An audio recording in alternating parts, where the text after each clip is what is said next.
forte na filmagem, né? A impressão que foi para frente. Então, o vídeo era 1h30. Eu falei por uns 45 minutos, ele cortou algum pedaço aí. Eu não percebi. Mas, enfim, já são quase 10 horas, né? E até a gente abrir um evento para as eventos perguntas, eu acho que o nosso horário ele vai chegar no limite mesmo aí. Certo. O irmão vai querer comentar a respeito do veto sobre a trafegar no... A gente pode dar uma olhadinha lá. A gente pode dar uma olhadinha, sim. Tá. Muito boa apresentação dele, né? É boa. Ele hoje é, sem dúvida, a maior autoridade de trânsito do Brasil. Uma delas, né?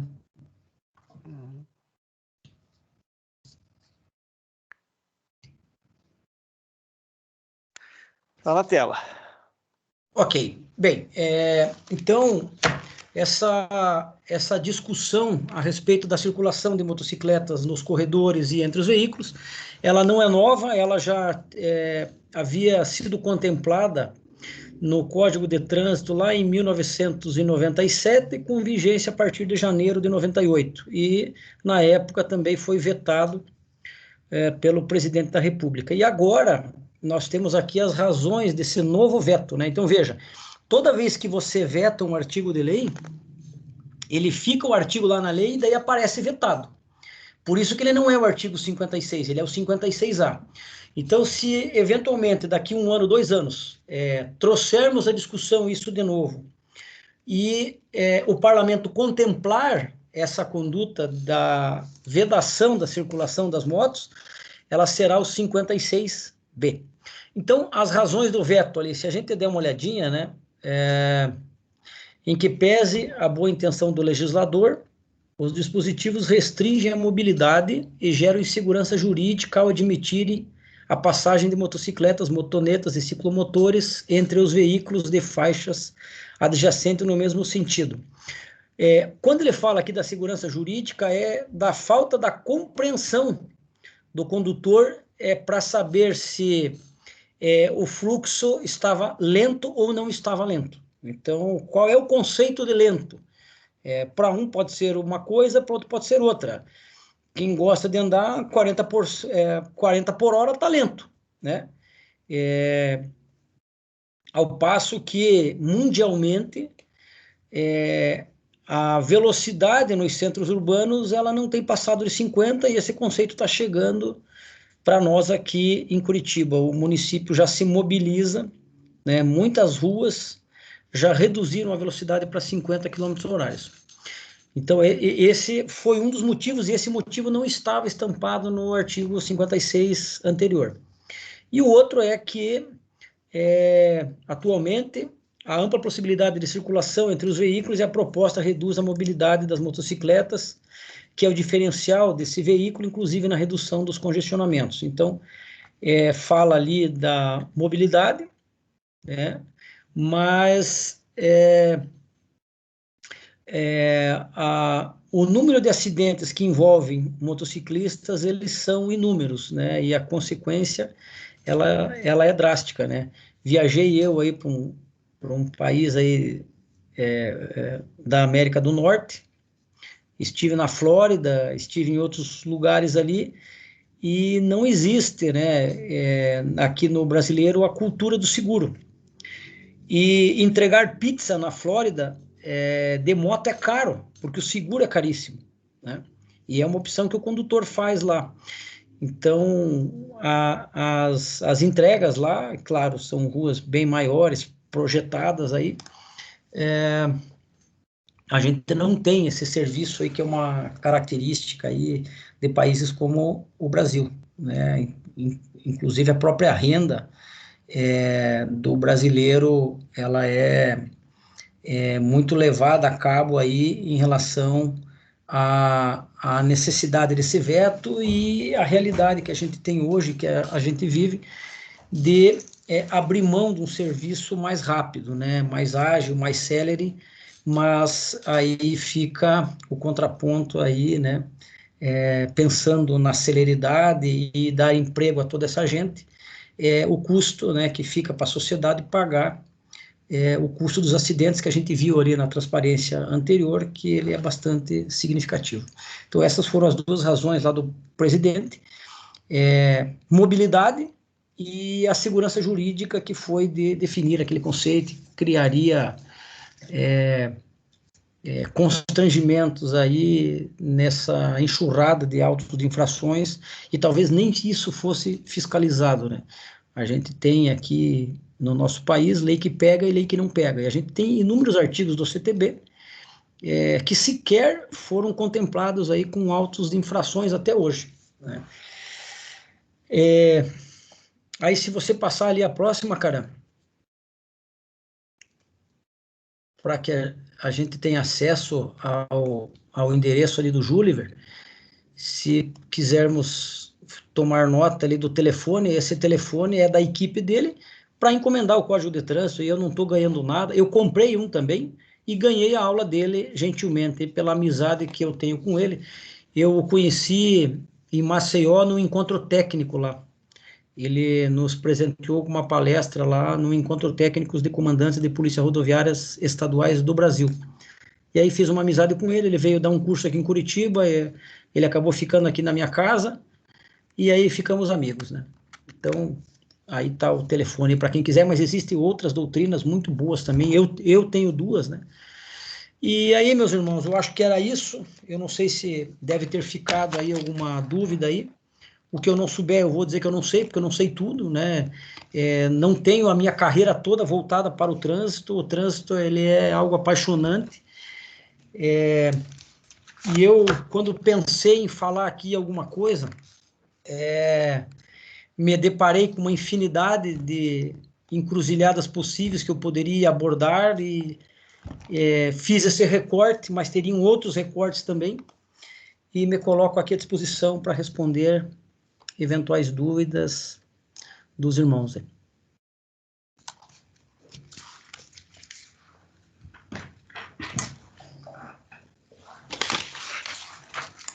No chat eu não vi nenhuma pergunta, nobre irmão. Não sei se os irmãos querem fazer perguntas orais. Pode abrir o áudio, vamos dar uns 5, 10 minutos para a gente ouvir alguma pergunta. Se alguém quiser fazer algum comentário. Cara, posso fazer uma perguntinha, duas? Vamos lá, meu irmão Luiz Fernando, fique à vontade. Não ficou muito bem, não ficou claro ainda para mim essa questão do corredor, né?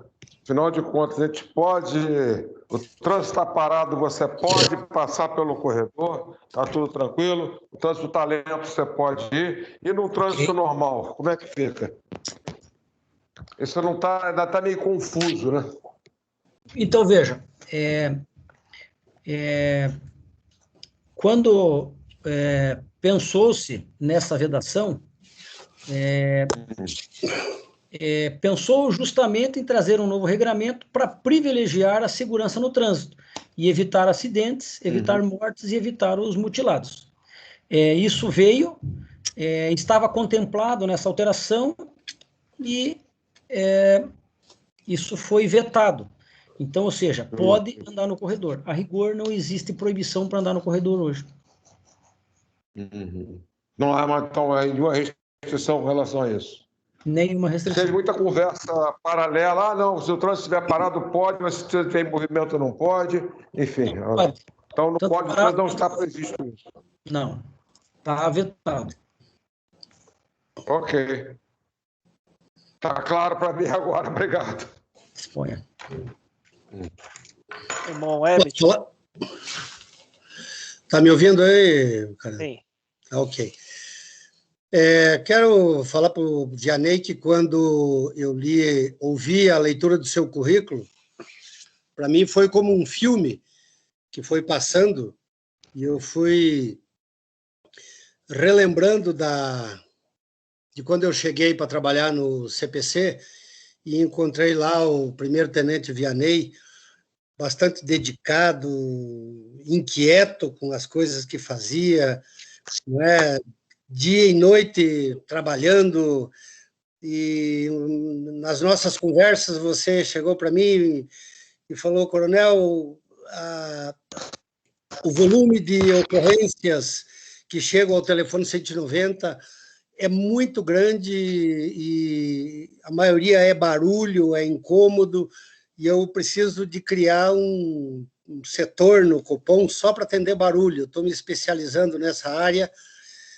E daí nós fomos dar um jeito de criar os terminais do barulho. Depois você veio e falou para mim, Coronel, eu estou criando aí uma equipe com vários órgãos e estou chamando o pessoal para participar, porque quando vem a denúncia do barulho, a gente chega lá e a gente vê que tem problema da Secretaria da Saúde, da Vigilância Sanitária, tem problema do Juizado de Menor, e eu estou chamando gente para participar desse grupo aí. Nós vamos criar uma força para trabalhar, né? E a gente sempre foi dando um apoio, né? E depois a gente viu que você se dedicou muito a essa questão do barulho em Curitiba, né? E disso daí depois surgiu a AIFO, que você é o criador dessa AIFO, né? Então, o seu currículo para mim assim foi como um filme, né? Que eu acompanhei a tua evolução profissional, a sua dedicação, né? Até você sair tenente-coronel e ir para a reserva. Parabéns pela live, né? Ela é bastante instrutiva para todos nós. E eu queria tocar no ponto sobre a questão da educação, né? A campanha de conscientização de trânsito, que eu acho que praticamente ela é inexistente no Brasil, e do jeito que está sendo feito, não tenho visto surtir efeito nenhum, né? Eu me recordo quando eu entrei na Polícia Militar que a gente ouvia dizer que nós matávamos 10 mil por ano no trânsito, e aquilo era um absurdo, né? E que era uma verdadeira guerra, e hoje está aí, né? Esse número cresceu, lógico que cresceu a frota também, né? Mas eu não vejo assim nada em matéria de educação de trânsito, e essas modalidades que têm sido feitas até hoje, parece que não tem surtido efeito nenhum. Se eu fosse pesar a quantidade de panfleto de campanha que eu participei distribuindo panfletagem em semáforo, em educação, essa coisa, eu acho que dava algumas toneladas de panfleto, né? E palestras que eu fiz muitos anos sobre questão de educação no trânsito, e a gente não vê surtindo efeito, né? Então, eu queria saber, assim, pela sua vivência e diante da nova legislação que vem aí, o que você espera sobre questão de educação e de conscientização no trânsito? Coronel Herbert, meu padrinho, obrigado aí por recordar aí os momentos em que pudemos compartilhar do mesmo espaço, da mesma sala, no mesmo ambiente e na mesma unidade, né? O barulho sempre me incomodou, né? Inclusive trazendo aí o barulho para o tema do trânsito, antes de responder a questão lá da educação, lembrando daquela responsabilidade, da tríplice responsabilidade em relação ao ruído, em relação ao trânsito, em relação à moto, né? Queria puxar este gancho aí. Então, veja, a descarga livre e a alteração ali de uma característica, ela vai levar a uma responsabilidade administrativa, que é a lavratura de um auto de infração. O policial, o agente, quer da Polícia Militar ou da PRF ou o próprio agente do município, pode lavrar um auto de infração, ou melhor, lavrar o termo circunstanciado pelo cometimento da contravenção penal disposta lá no artigo 42, a respeito da perturbação de sossego, e o incomodado, ele pode nos representar no cível e vem com uma obrigação de fazer, que é cessar o barulho, a respeito de uma eventual ação que a gente venha a responder em relação ao barulho. Em relação à educação, eu diria que falta um investimento na parcela das pessoas que ainda a gente consegue atingir e mudar comportamentos, que são as crianças, né? Eu acho que não adianta campanha massiva voltado para pessoas como nós, né? Nós já temos a nossa personalidade formada e eu dificilmente acho que a gente mudaria comportamento se não uma ação draconiana e forte em relação ao bolso de todos nós, né?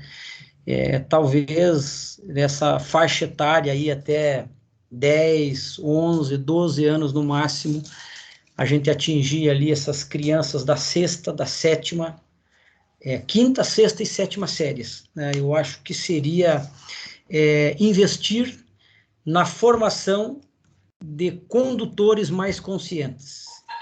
E a gente vê, eu até poderia, como falei do viés, né, eu poderia ter trazido os números aí da arrecadação, né, em relação às multas, e não fiz essa pesquisa aí, mas são números, são cifras bastante gordas. E aí, quando a gente leva a autuação do município, a autuação do Estado, a gente vê que a parcela que retorna para investimentos em educação, ela ainda é pequena. Tem, mas ainda é pequena. Então, eu acho que o caminho seria investir numa nova formação, numa nova geração de futuros condutores. Isso a gente, talvez, iniciando agora, para a nossa geração, talvez a gente não veja essa mudança tão cedo. Esse é o olhar que eu tenho pela vivência, pela prática e pela experiência.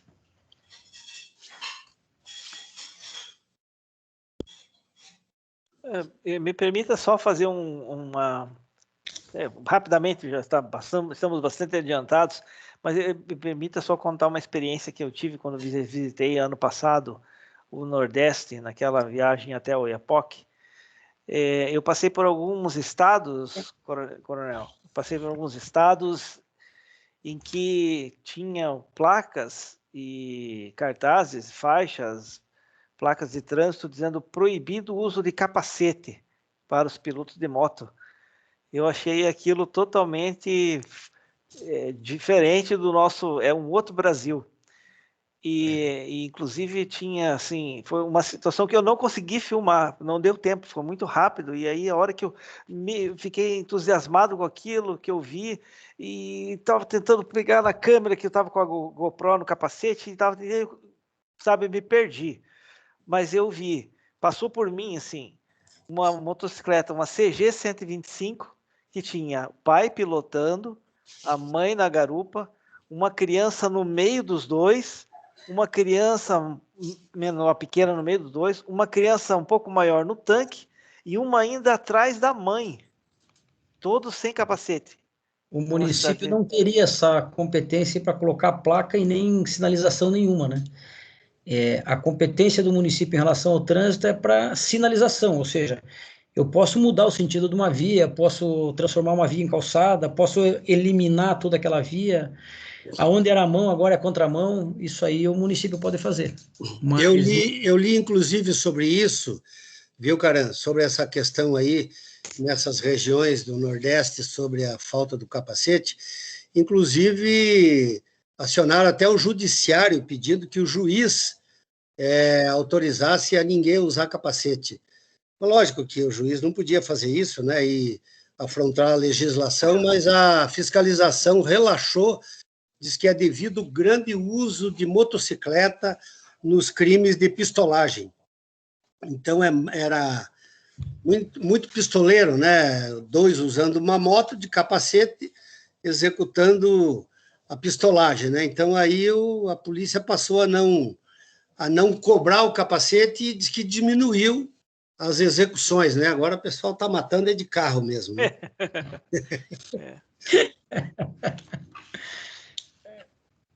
Eu quero registrar aqui, Tenente Coronel, a presença dos irmãos lá do Macapá. Eles foram convidados para participar, não sei se ainda estão, mas tínhamos alguns irmãos do Macapá. Se puderem dar um alô aí, a subsede Macapá, que foi reaberta o ano passado, inclusive este ano tiveram os primeiros encoletamentos. Eu não sei se os irmãos estão aí presentes ainda. Acho que já devem ter saído. Temos mais alguma pergunta, um comentário? Estão aí. Se ninguém tiver, eu tenho uma para fazer. Aí no final, aí eu tenho uma para fazer aqui. Ó, o pessoal de Macapá está aí, ó. Bacana. Obrigado pela participação, meus irmãos. E maciço, hein? Irmão Marco Antônio quer fazer uma pergunta? Sim, Por eu favor, só queria vontade. informar, numa viagem que eu fiz aos Estados Unidos, visitar meu filho, que estava fazendo intercâmbio no estado de Nebraska. Eu fui na escola, que era high school, e lá tinha livros de educação de trânsito para quem estava estudando, né, fazendo a high school. Então, a educação de trânsito lá tem livros de formação e aula própria de educação de trânsito. Eu achei muito interessante. Inclusive, eu trouxe um livro de lá para ter, porque, só para vocês saberem, eu sou engenheiro aposentado do DR e trabalhei bastante lá na implantação. Na época, nós chamamos de Escolinha de Educação de Trânsito. E fui um dos pioneiros na implantação dessa escolinha de trânsito, que foi muito bem servida. Foram milhares de alunos que passaram pela escola, e todos gostavam, e foi de boa aceitação. Mas o que mais eu queria dizer agora é dessa aula do high school, que lá na faixa de 16 anos eles já têm carteira de motorista, né? Então, eles já têm uma formação técnica e teórica de trânsito. É muito bacana isso aí. Eu acho que é isso que devíamos ter aqui no Brasil, essa necessidade no currículo escolar de educação de trânsito. Eu acho que seria uma forma muito legal para ser feito, atingir as metas aí de redução de acidentes. Era o que continha. Obrigado, irmão. O irmão vai querer fazer um comentário sobre isso, irmão Vianney? Se não tiver mais nenhuma pergunta, talvez... o Stefan. Vamos lá, Stefan. O irmão Celso também quer fazer uma pergunta. Bom, só um comentário sobre educação lá nas escolas aqui. Vocês sabem que eu trabalhava como voluntário 10 anos na educação de trânsito e 10 anos atrás nem conseguimos entrar nas escolas. Eles não deixaram nós falar sobre educação no trânsito. Hoje já mudou bastante, então já uma coisa, as coisas andam muito lento, mas andam. Então, lá onde, por exemplo, nós, Podes do Asfalto, podem participar, tem a Detran, tem a CETRAN, tem a polícia, etc., etc., todos apreciam se a gente se põe à disposição para ajudar lá, para ir, por exemplo, eu fui tantas vezes lá, nessas classes lá de 7ª série, etc., e falar com as crianças sobre educação no trânsito, foi muito bem recebido e positivo. Então, lá, como Podes do Asfalto, podemos participar e nós poner à disposição. Outra coisa que queria dizer, existe uma organização que se chama Vida no Trânsito e ninguém, como Curitiba, tem uma estatística sobre os acidentes tão bem feito, elaborado, que se utiliza justamente depois na área de educação. Sabemos onde existem os acidentes, os envolvidos, para dedicar depois, por exemplo, educação para os idosos, ou educação nas certas regiões, certos bairros, etc. Isso tudo é disponível a Secretaria de Saúde em Curitiba. Eles fazem esta estatística que hoje já tem um grande respeito lá mundialmente e então a gente pode também ter acesso. Então tem muita coisa positiva sendo feita aqui em Curitiba e no Paraná, na área de educação, na área de mudar justamente esse terrível número de acidentes. E eu concordo também, atualmente, para mim, uma das coisas mais difíceis é como você faz educação para os motociclistas, os entregadores de pizza, etc., etc., como você consegue fazer isso. Até hoje eu não recebi uma resposta ainda como poderíamos fazer isso para ser mais efetivo. Só isso. Obrigado. Irmão Celso.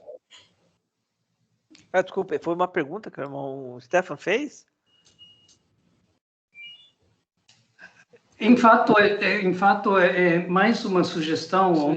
Okay. Podemos participar como bodes do asfalto e o resto era mais uma informação, porque eu acho em Curitiba podemos ser muito orgulhosos sobre o que Curitiba está fazendo na área de educação e na área de combater acidentes. Então, isso era mais uma informação. Obrigado, meu irmão. Bom, Celso, fique à vontade. Bom, boa noite, meus irmãos. Parabenizar aí o Tenente Vianney, né, pela live aí, muito boa, né? Obrigado. Bem esclarecido. Eu sou aqui da facção de Foz do Iguaçu, né, e sou secretário aqui da facção aqui de Foz, e uma coisa que eu observo muito aqui na nossa cidade, aqui nós temos aqui um órgão de trânsito que se chama Foz-Trans, né, e eles têm procurado melhorar bastante aqui a sinalização aqui na cidade, né, mas, e aqui em Foz do Iguaçu tem bastante motociclistas, né, e tem aqueles motoqueiros também, né, que são aqueles mais abusados, né, e tem um irmão aí que ele comentou a respeito do corredor, e realmente é um grande perigo isso daí, né, para nós motociclistas, que a gente percebe que tem uma competição no trânsito com relação aos motoristas de carro e moto, e uma coisa que eu observei, eu fui viajar uns 3 anos em Buenos Aires, e observei lá em Buenos Aires, tem a faixa de pedestre, né, ali já próximo ao semáforo, né, e primeira faixa de pedestre, depois tem uma faixa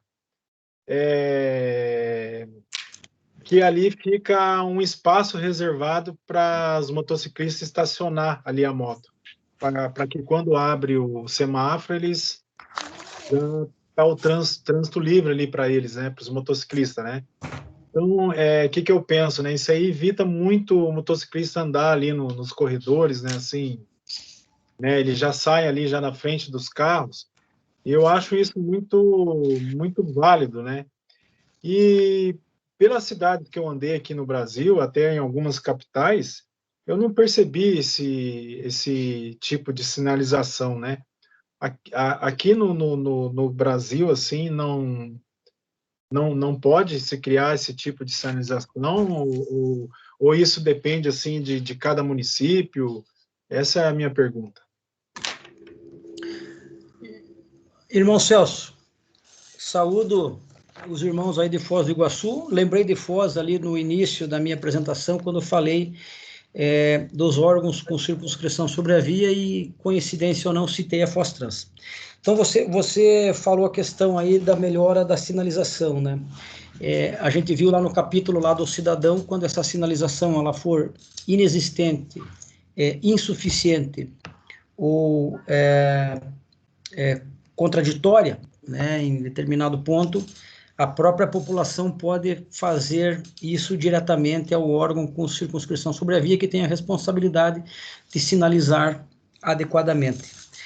Você falou que aí é uma cidade que tem muitas motos aí, né?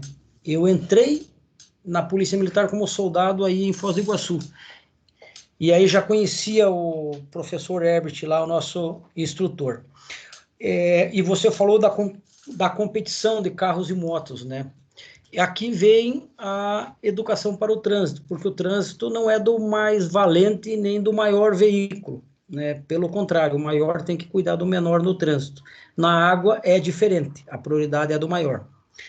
E o trânsito é isso, né? São pessoas, são veículos, são motos, a charrete, é a carroça. Então, tudo isso aí faz parte do trânsito e é assim que a gente tem que conviver e esse trânsito tem que ser harmonioso. Mas aí eu preciso da educação. E quando você falou nas faixas, essa cultura, ela veio inicialmente por São Paulo. Curitiba já tem inúmeros cruzamentos aqui, todos os pontos da linha verde hoje são assim, inúmeros pontos em Curitiba são assim, e já tem inclusive previsão de quem parar ali naquela faixa, que não seja ali a moto, né? Então, inicia-se em muitas cidades, ocorre que quando o município ele não tem municipalizado o trânsito, você não tem a necessidade de ter uma equipe de engenharia, porque esse é um requisito para que o município sinalize o trânsito, né? Hoje, dos 399 municípios, eu não lembro com exatidão, tá? Mas nós não temos mais do que 15 municípios com o trânsito municipalizado, ou seja, a gente tem os grandes centros. E aí, de resto, o trânsito no município é feito por convênio. E aí o chefe do executivo das pequenas cidades, eles simplesmente sinalizam ou sinalizam mal quando sinalizam. Então esse é um problema sério que a gente tem nas pequenas cidades, que é a falta de uma estrutura municipal de engenharia e principalmente pessoas com competência para sinalizar adequadamente dentro da normatização estabelecida pelo CTB, que são normas internacionais, né? Eu acho que seria isso. Não sei se respondi a sua pergunta e se faltou alguma coisa. Posso só adicionar uma coisa. Em Curitiba, esse Vida no Trânsito organizamos justamente, está sendo agora executado estes faixas, ou se chama esse box, para os motociclistas. Por exemplo, se você usa Visconde de Guarapuava, você veja isso já aplicado.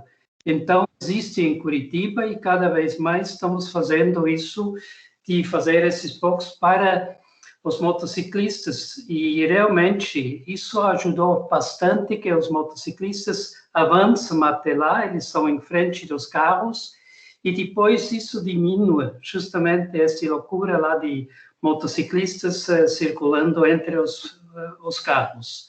Isso só como informação. Irmão Marco, pode liberar o áudio, irmão. Obrigado. Só por observação, pelo que eu entendi no novo Código de Trânsito, que o Júlio relatou agora há pouco, vai estar prevista essa faixa para parada de moto. Isso eu observei ali na apresentação dele. É só isso que eu queria comentar. Obrigado.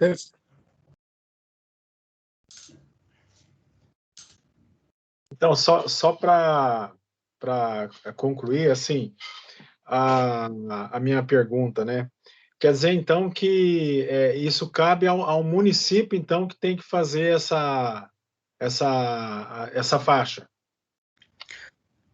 Perfeito, meu irmão. Veja, o município ele recebe uma verba do Departamento de Estrada justamente para isso. Então, toda vez que você tem um veículo da cidade cadastrado como veículo registrado em Foz do Iguaçu, um percentual da arrecadação do Detran Paraná, ele é destinado a atender justamente esses requisitos aí, para que o município faça as campanhas. E se o município ele tem o trânsito já municipalizado, ele deve de ter um setor de engenharia, necessariamente. Ele tem que criar engenharia, ele tem que criar a junta administrativa de recursos e infrações, ele tem que criar o regimento interno dessa junta, ou seja, são vários requisitos que o município tem que atender, e Foz do Iguaçu é um caso. O trânsito aí é municipalizado, e eu participei de uma reunião do CETRAN, onde Foz do Iguaçu, Londrina e Curitiba reivindicou, lá no artigo 282 diz que o auto de infração ele tem que ser expedido no prazo máximo de 30 dias e o infrator, eu acho que é essa aí a literalidade do artigo, para que ele tenha ciência formal do cometimento da infração por remessa postal ou outro meio tecnológico hábil que assegure a ciência. O contrato dos municípios e dessas secretarias com os Correios, ele é de cifras astronômicas. Então, hoje a gente aceita tudo pela internet. Até consulta com o médico hoje você pode fazer pela internet, que o Conselho Regional de Medicina teve que...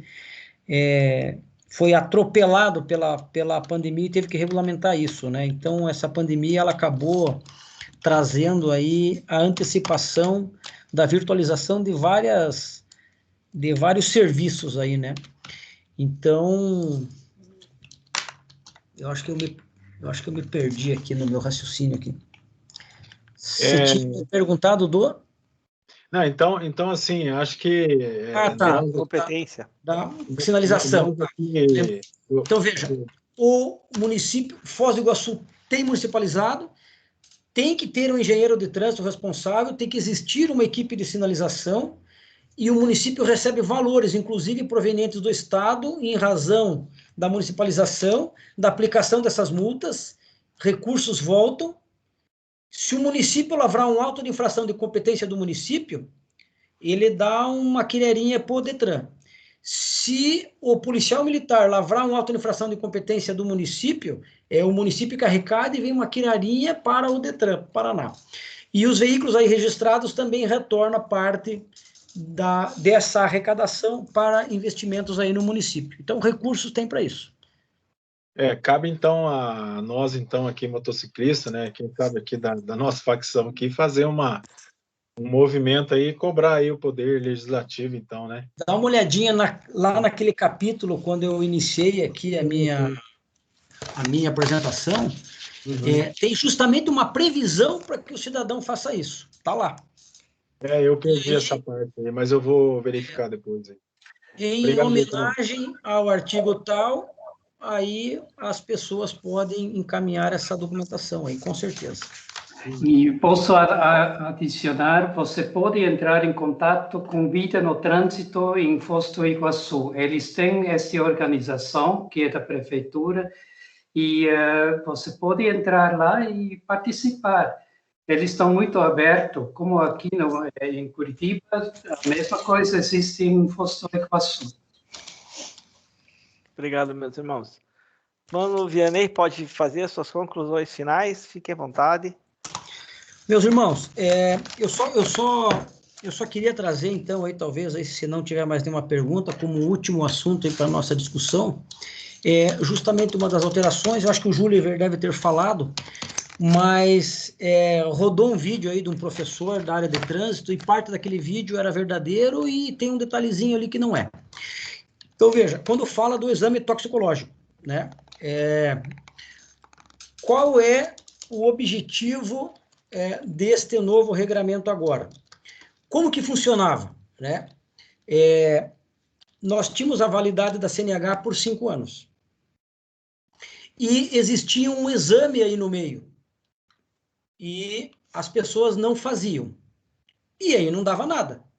Então, você tinha condutores das categorias C, D e E se sujeitando a jornadas estressantes, fazendo uso de rebite, de substância tóxica, alucinógena, para se manter acordado. Vimos aí aquele maluco aí que descendo a serra aqui, a 101, passou por cima de um casal, vitimou uma vítima fatal ali, e a moto ficou grudada na frente do caminhão, e o cara conseguiu subir lá e pedindo lá para o cara parar, e condutores avisaram a polícia, e a polícia matou. Aquele cara estava fazendo uso de substância. E esse exame toxicológico, ele flagra justamente isso. Qual era o problema?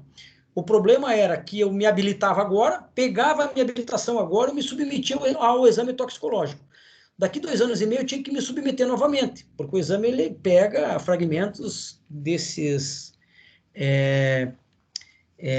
desses produtos, desse tóxico aí, que eu acabava fazendo uso e acabava revelando. Só que aí eu não fazia isso, e não existia uma punição. Então agora criou-se, além do exame intermediário, uma responsabilização. Espere um pouquinho, filho. Só que veja, lembro no início lá da minha conversa que eu falei que tem um regramento, e não cumprido esse regramento, lá nas penalidades tem que ter uma penalidade. Então, veja, eu chamo a atenção aí, eu até pedi para que o pessoal tivesse em mão aí o artigo, o CTB à mão e aquelas apresentações ali. Então, quando fala lá, hoje é obrigatório todo mundo fazer o toxicológico das categorias C, D ou E. Está lá no início lá do código. Lá diz que é obrigatório. Qual que é o problema aí? Quando ele trouxe as punições a partir do 161, ele contemplou essa conduta, meu filho tirou aqui, ele contemplou essa conduta lá no artigo 165b, tá? E lá no 165b diz assim, ó, conduzir veículo. Então, conduzir, eu tenho ali um verbo ali, e o núcleo é o verbo. Então, veja, eu, por exemplo, e muitos de nós aí, eu tenho categoria AE. Eu não tenho caminhão e eu não dirijo o caminhão. O legislador trouxe o espírito da transferência do veículo. Quando você não faz a transferência do veículo, você deixa de fazer. O que acontece? Quando você comparece ao Detran para fazer a transferência, vem uma multa de balcão.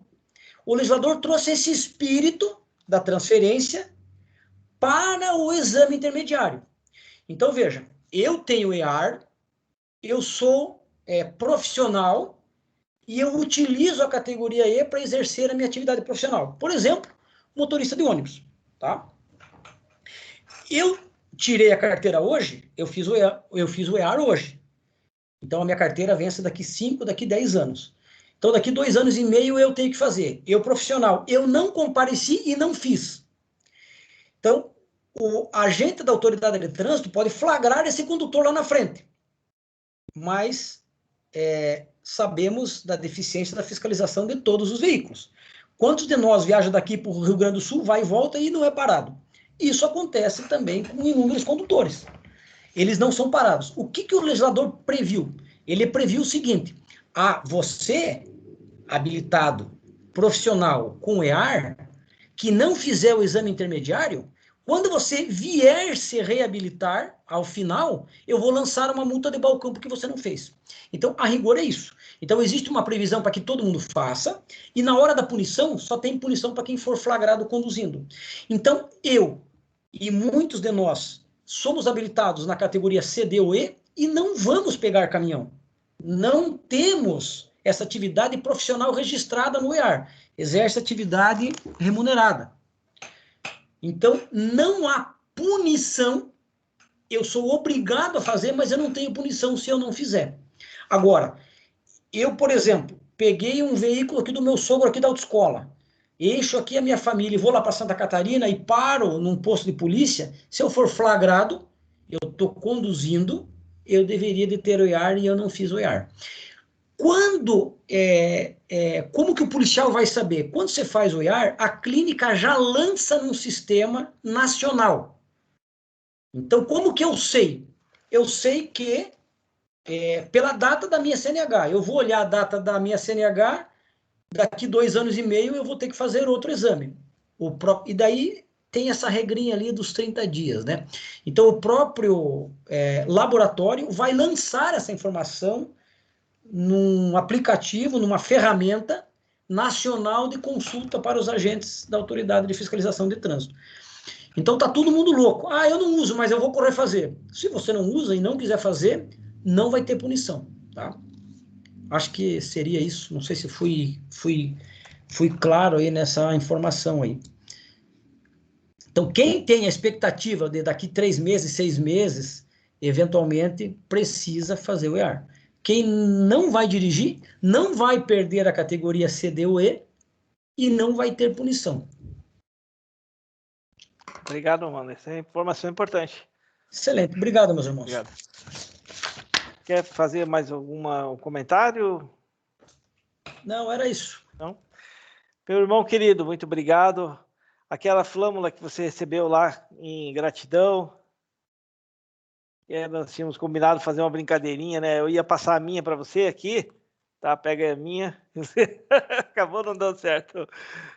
Mas tá bom, já recebeu em mãos aí a nossa gratidão. Essa flâmula da gestão 2020-2021. Nós fizemos esse projeto, criei especificamente esse projeto de conscientização para os motociclistas por meio de workshops. Começamos lá com segurança, com o nosso anterior irmão... Léo Paiola? Não, na minha gestão mesmo. Ah. Com o irmão que fazia, o irmão carequinha lá que eu esqueci. Desculpa, irmão, eu esqueci o nome. O primeiro diretor de segurança, já vou lembrar dele. E na sequência temos agora o irmão, também esqueci o nome, então, já o horário aí. É a idade. É a idade, o horário e tudo mais, o cansaço do dia, né? Mas, meu irmão Vianney, muito obrigado por você ter participado conosco desse projeto, dessa palestra magnífica. Eu agradeço imensamente, acredito que todos os irmãos estão bastante contentes com a sua apresentação e vamos abrir os áudios aí para nós fazermos uma salva de palmas. Olha lá, Ele podia passar o número do telefone dele, do Vianney? no chat, coloca no chat lá, meu irmão. Claro, meu irmão. É o 98470. Pode repetir? 98470 470 0190. Não acredito. Bom, mas até no Lembrança telefone, do cupom esse, hein? Lembrança do cupom. Por favor, Vianney. Olha de novo, 041. Segundo Vala, é algo que adere à pele, né, coronel? Então... isso é a segunda pele. Repete para mim que eu vou colocar no chat lá. Repetir Sempre que puder ajudar os irmãos, aí pode me ligar. Não tem dia e não tem hora. Pode repetir para a gente, eu vou colocar no chatzinho. 98470 0190. Ok, foi lá. Já coloquei no chat. Muito obrigado. Então, vamos à salva de palmas.